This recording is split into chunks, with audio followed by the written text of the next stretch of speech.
Yo, what's going on, guys? This is Mike Reed here, and welcome back to another toy review by yours truly.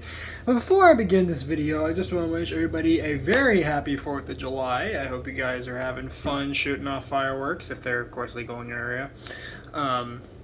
Having hot dogs and barbecues and hamburgers and all that good stuff. So let me know in the comments how your guys' 4th of July's went. I hope they went well for you guys. I know it's not a very big holiday like Christmas or anything, but I'm still just genuinely curious, if any of you out there who are willing to comment anyway, which is sadly not most of you, as I would have hoped, but still, if there's a few out there that would comment how their 4th of July went, that'd be really cool, actually.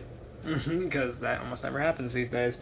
But anyways, and rarely ever in history of this channel. But anyway, so we're going to get into the toy review right away here, since this is a fairly short one. Now, I don't know if I've actually done a review on this guy, but I believe I touched on this particular Beyblade if I read the title of the video already.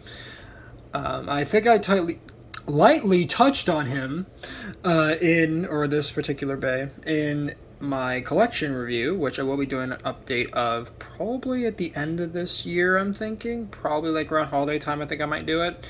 And then I believe that's really been about it. I haven't given this guy a solo review yet. So with that being said, this is going to be the review of Beyblade Burst Cho-Z Emperor Forneus. So we're going back in time a little bit to 2018 to Beyblade Burst Cho-Z. Probably one of my favorite Beyblade Burst releases. One of my favorite Burst systems, right up there with Sparking. I didn't really... GT wasn't as memorable as Cho-Z in my opinion, but Sparking though, and even a little bit of Dynamite Battle that we've seen recently have been pretty good. But Cho-Z, I think, is what really got me into Beyblade Burst even more, right after the amazing God series that came out just the year prior before this one at the time. AKA, just to reiterate again, this came out in 2018, so... I believe in March of 2018 this came out, but anyway, so this is Beyblade vs. Cho-Z Emperor Forneus right there. As you guys can see, we have the Cho-Z logo right there, with Emperor Forneus sort of hiding the name back there with, let's see, 0 in yard should be written back there, but of course I'll take out the inserts so you guys can see it better. We have the B106 there, Takara Tomy logo. We have a nice CG art of Emperor Forneus back there with the defense type, right spin, burst system, and Cho-Z layer system right there. And then of course we have the initials for Emperor Forneus, which is just F for Forneus. I don't know why they couldn't have just put an E there, but okay. Then we have a nice box art down there of Emperor Forneus, with the Japanese name there with the 0 yard. And then we have the user on the right here. Actually, no, it's the... wait. Yeah, it's the right. That is Fubuki there, so that's kind of cool. And then off to the left here, you can see, if I can turn the camera around. There we go. And let me just reset the camera. You can see the driver right there, the yard driver. And you can also see a little bit of the 0 yard there that's sort of hiding there. So moving around to the back of the box, we have the parts labeled out there with Emperor Forneus, 0 in yard, with little descriptions there describing the parts. Have the defense type being there, and then we have the arena right there, so the arena shot of it. I believe it's knocking out. I believe that's the Achilles. I can't tell because the box art is so small. And then we have the center part right there, which this middle center part that just shows the stats, which again, don't bother reading those because just like Hasbro, they are absolutely pointless. We have the right spin, and it's showing off the metal gimmick there for Cho-Z, and then we have another shot here showing off Z Achilles and Winning Valkyrie and how you can swap the parts between them. And oddly, they're in their stadium set, Cho-Z entry set, or I believe it's called the Cho-Z battle set, not entry set, battle set versions, the sort of special editions of them, which is kind of interesting. I actually do have those, but yeah, they're not in the best in conditions, as you guys may know. And then of course down here we have your warnings and your Takara Tomy website there, which is surprisingly still up and running. Well, not surprisingly, it is still up and running, but obviously it's much more different than it was back when this came out. But with the box out of the way, and actually before we move the box completely out of the way, I want to give you guys a better look at the inside of the box. So let me go ahead and just do it like this. So this is what the insert of the box looks like in the full art there. And again, really nice artwork of Emperor Forneus on the inside of these. That's what I love about the Takara boxes, is these sort of CG, sort of like these hand-drawn renders of the base themselves. They're absolutely awesome, and I would love to see a whole collection of these as like a wallpaper or something, because they are absolutely stunning. And then, of course, you have Emperor Forneus 0 yard right there, so that's pretty nice there. So now, moving the box completely out of the way now, recentering the camera, we're going to take a look at this guy, starting with the layer, which is Emperor Forneus. And again, very, very small this layer is. It's actually compared to later releases like Sparking and GT. This is fairly small, as for some reason the bays just got really, really big after this. And I mean, I don't mind having bigger bays, but it's just, for some of them, it's really, really hard to store them for the most part without having to disassemble them or just kind of squeezing them in there. Unlike this guy, who actually fits in very nicely. So as you can see, it's a fairly basic layer, very round and circular with the metal sharks there. And Forneus is actually based on, I believe it's a specific type of Greek, what are they called? Hold on, guys. I haven't talked about this guy in a while, so I have to quickly refresh on what he's based on, because it's, on the base level, yes, it's a shark, but it actually has a more, you know, but it actually has a more in-depth, what's it, inspiration than just shark. So let me go ahead and go down here. So yeah, so this Beyblade here, I'm reading this from the Beyblade Wiki, actually. This Beyblade is named after Forneus, a demon in demonology who acts as a protector of the innocent from condemnation. This trait is also, this trait coincides with this Beyblade's defense type. Forneus is often depicted as a great sea monster, which is enforced by Emperor Forneus' avatar, shark. Okay. No, it's not showing, like, what it actually is, because I know there's, like, a more in-depth explanation as to what he actually is. So, hold on. So, let's see, can I find it? Let's see. Yeah, it's based off of this. There it is. The sea monster Forneus, a great marquise of hell in demonology. There we go. So that's what it is. It's a marquise, which was, as it said right there, is basically a sea monster that happened to resemble a shark. So there you go. That's what Forneus is based on. Right there. And as you can see, we have the nice details right there with the sort of striping going on with the shark heads. And something else that's kind of nice is this subtle, but you can kind of see it, the little stripes on the tail of the sharks and on the mid-spine, sort of the upper spine of the shark, as you can see, of the sharks there. Very, very subtle, but very nice little bit of detailing. And I probably should have mentioned at the beginning of this, I guess I can mention now, that this is actually a newer copy, as my older copy is, let's just say, not exactly all that good anymore. That's partially the reason why I got this new copy, and I believe I said in a prior video, prior to a review, I don't remember which one, but I explained in that I wanted to get me a new copy of some specific bays in my collection, just because of some of them just getting battered up and not exactly, you know, not only looking poor aesthetically, but also performing very poorly.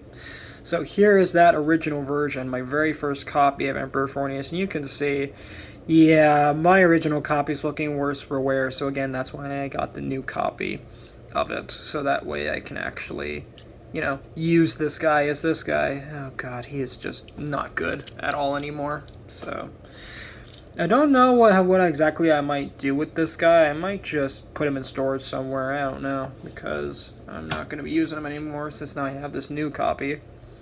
But still, Emperor Forneus, quite nice looking layer. And on the back, it's just black with the sort of clear part right here with the rivets for the metal. And something else about Cho-Z that I almost forgot to mention, because I was just about to move on to the disc, is that this layer actually has the ability to use the level chip system, which was a gimmick introduced in Cho-Z that was quickly abandoned. The gimmick was that it was a piece of plastic, and that was in the shape of a ring with a little diamond insert. And what you would do is you would take it, you would push it onto the back of the layer, and it would snap into place. And then from there, it would help balance out the Beyblade and also improve the locking. On some layers, anyway, it could improve the lock. It could but the main gimmick was that it would improve the balance of the Beyblade. So and not only that, but they also came in a somewhat limited variety of colors, though the anime had a whole bunch of different ones. They had like red ones, gold ones, blue ones, green ones. They had all types of different level chips, and most of the main cast for the season actually utilized the Cho-Z level chips. But of course, in the real life one, if you don't know already, which probably the majority of you don't know, is that level chips actually were fairly limited in the Japanese market, because they were only sold, not sold, but they were given away in tournaments, and they were very, very late. And very, very late into Cho-Z, they were finally reissued. I don't even think it was even Cho-Z. I think it was a random booster, actually, a more recent random booster. They finally re-released this layer anyway of Emperor Forneus in a random stock combo with a level chip, which is really, really nice. That random booster is not only it's nice and everything, but the problem is, as I was about to say, sorry, my brain's kind of not working right now. What was I saying? Right. That random booster has become a lot more valuable because of the fact that it comes with that recolor of Emperor Forneus with the stock combo. I forget what the parts are. And it had the level chip in it. So I guess if you don't want to scrounge eBay to get a level chip, you can try your luck at the random booster and see if you get it. But of course, since it's now more valuable because, again, of that aforementioned level chip, yeah, you can forget getting this level chip easily. That's why most people utilize 3D printers and third party people to get a hold of level chips, because that was something that was very popular during Cho-Z, was people just 3D printing the level chips and then just using them that way. Of course, they weren't always perfect, but they still kind of worked. So that was kind of interesting. Very weird phase of the Beyblade burst of Beyblade burst history. Interesting piece of that. But anyway, that is Emperor Forneus right there. I spent way too long in the layer, but still. We can move swiftly along to the disc and the driver. This is going on with the disc here, and this is the Zero disc. And Zero initially came out on Spriggan Requiem, so at the time it came out, I believe that came out December 2017, so this was a fairly recent part. But still, Zero does have some good use as in the competitive scene.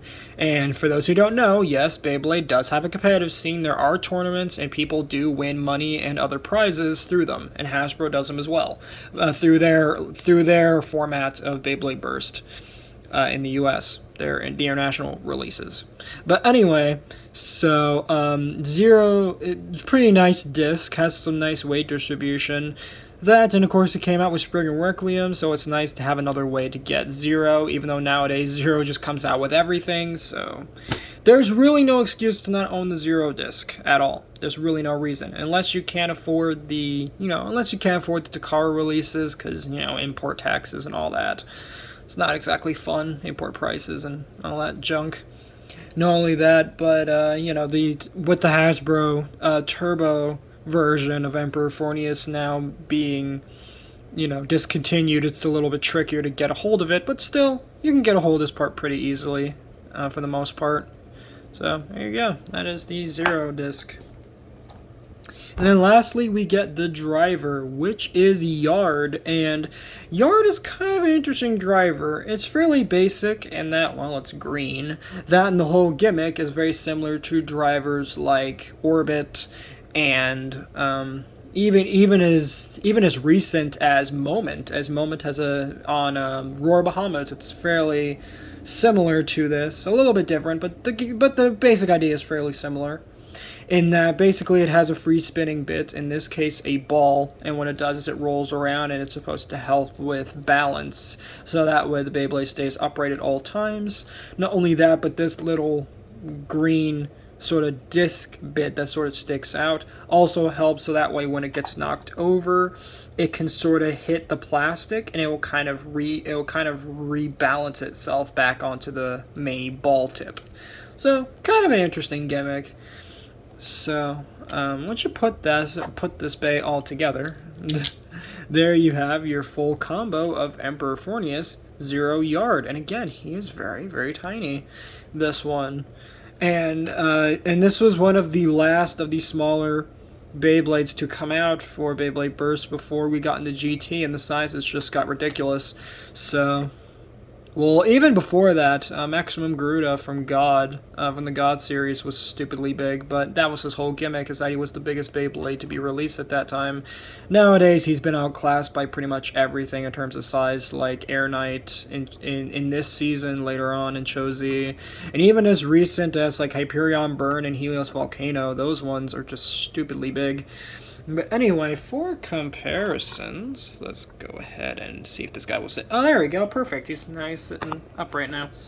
Let's bring in my original copy of Emperor Forneus, so that way you guys can see the difference between the two. And again, Emperor Forneus is quite the small little defense type, and actually, funny enough, he was actually one of the worst of the original Cho-Z releases that came out, which the other two that came out around March of 2018 was Valkyrie and Achilles, newcomer at the time to the series. So, for our next comparison, we're going to bring in the Hasbro version, the Beyblade Burst Turbo release of Emperor Forneus. So there you go. And of course, the main difference with this is obviously it didn't have the metal. The decals are less than the Japanese version. And the Yard driver is actually worse. Not only that, but it's the Slingshot version. So of course it had the Slingshot gimmick where you would twist it and you would pull up on the plastic column, so that way you could do the whole slingshot mode, and then the ball would just tuck up inside, and then the gimmick would work. And then to just deactivate it, you would just reverse the steps, and then you would get it back into the regular mode. And again, Yard is also a bit taller as well, so he is just a hair bit taller than his original version. You guys can kind of see it's just a hair bit taller. Not by much, but still, it is a bit taller. And again, to acquire the Hasbro version is going to be a bit trickier nowadays because Turbo has been discontinued. That, and I've been seeing it pop up less and less online, on places like Amazon and stuff like that, where I used to see them all the time. But anyway, and fun fact, Emperor Forneus is actually the first Turbo Beyblade for Hasbro's releases that I've ever seen in stores. And keep in mind, I saw him around the time that they were releasing the Plastic Gen remakes for Hasbro, the 2-pack with, what was it? Dragoon, Storm, and what was it? Dronzer Spiral? Yeah. So, or Dronzer S and Dragoon F. So that was kind of cool. Not Dragoon S, I'm sorry. So for the next comparison, I'm going to bring in a Hell Salamander, or as the fandom likes to call him, HE double hockey stick Salamander, because, I don't know, it's just a stupid little naming thing. But still, Hell Salamander, fairly large, just a small bit larger than Forneus, as you guys can see. And I don't think I've ever done a solo review on Hell Salamander. I believe I did a review on his Hasbro version, Heat Salamander, so do look out for that, because I believe I had done a solo review on Salamander, just not the Takara Tomy version of the release, because I think I got him way before I even started YouTube, so that's kind of funny. For our next comparison, and for, bragging rights, here is my limited edition Black Wing Revive Phoenix, which was dumb luck that I even got it. I'm not going to explain the story again on how I acquired my Blackwing Revive Phoenix, but nonetheless, I am proud to own it. So, again, differences are pretty obvious there between the two. And honestly, if I could, if I didn't get the Blackwing Revive Phoenix, I would have so shelled out on the Silverwing version that came out. I believe it was at a toy fair, like a toy fair or some sort of gathering in Japan where you could get some sort of event where you could get Silverwing Revive Phoenix, and it was sort of like a promo thing to promote the release of the Bay in Japan, which is kind of interesting because they normally don't do that much anymore.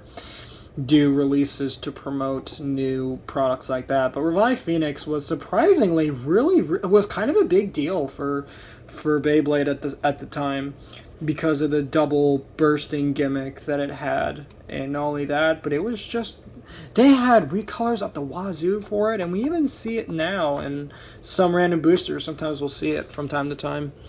But anyway, for our next comparison, here is Cho-Z Valkyrie, right there, one of the Cho-Z Awakening System bays.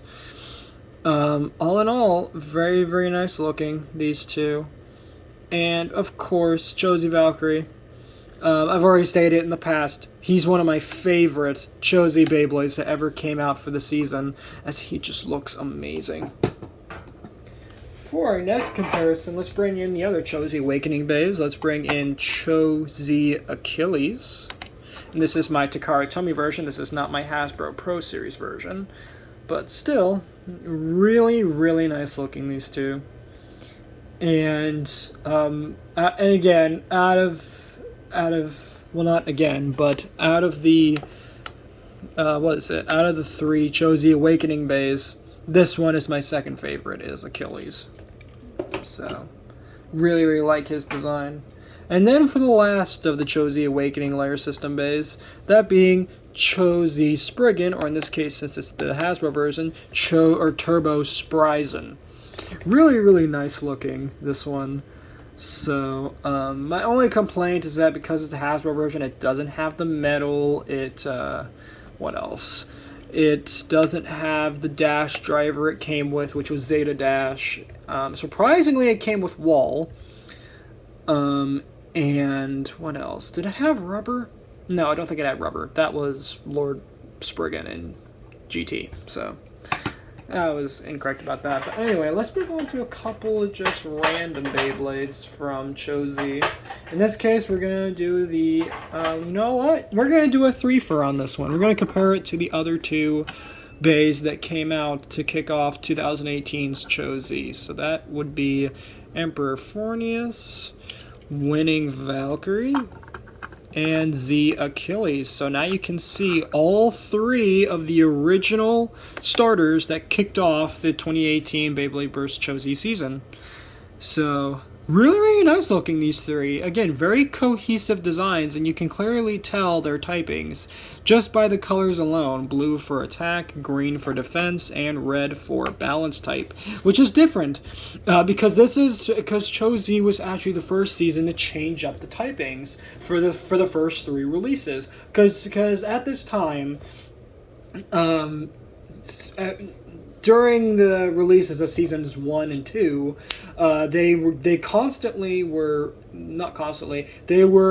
doing a pattern of the releases being attack, stamina, and defense. And then, in which those were Victory Valkyrie, Rising Ragnarok, and the defense type was Kaiser Kirbyus. And then for God, we got God Valkyrie. Let's see, for attack, defense, I believe we got, who did we get? It wasn't Kirbyus, who was it? Oh yeah, it was, oh god. Christ Satan, there we go. And then the stamina type being, Blaze Ragnarok. So, and then for this one, they changed it up with winning Valkyrie, Emperor Forneus, and then a newcomer and a balance type, the Achilles. So that's kind of cool that they changed it up this time for something different. And, well, it should be obvious that they all stayed the same in terms of each bay being just a different, thing and not being just the, with each one being a different mythological being, as opposed to them just, all relating back to each other. They're all completely different, so that's pretty cool. So there you have that. And then, you know what, since we're doing threefers now for some reason, let's just do another triple comparison. Let's bring in this case, Crash Ragnarok, and let's see, Hazard Kirbyus. There we go. So you can see how those two look together. And the Crash Ragnarok in this case is the Hasbro version.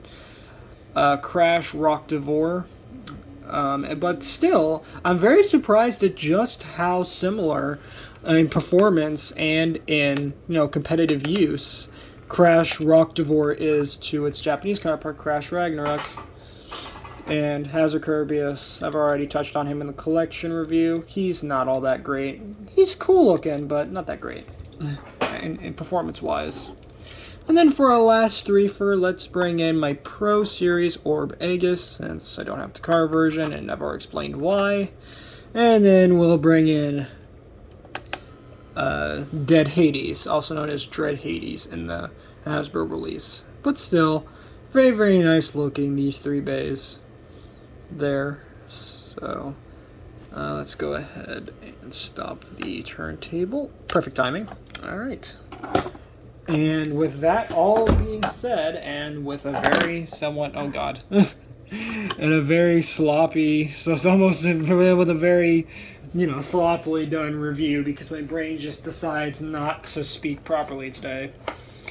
That is going to wrap it up for this review. So that has been my 4th of July holiday sort of special video. That being the review of Beyblade Burst Cho-Z, Emperor Forneus. So thank you guys so much for watching this review. If you guys enjoyed, please make sure to drop a like on this video, subscribe to the channel, and ring that notification bell so that you guys get notified for all my uploads. And before I go, actually let me know in the comments if I've actually reviewed this guy already and I'm just doing basically a re-review. So do let me know in the comments as well, because I got a case a little lazy and don't feel like going back in my old videos, and trust me, there's a lot of them, just to see if I've done this guy. So, later, Reed Squad, and have a good one.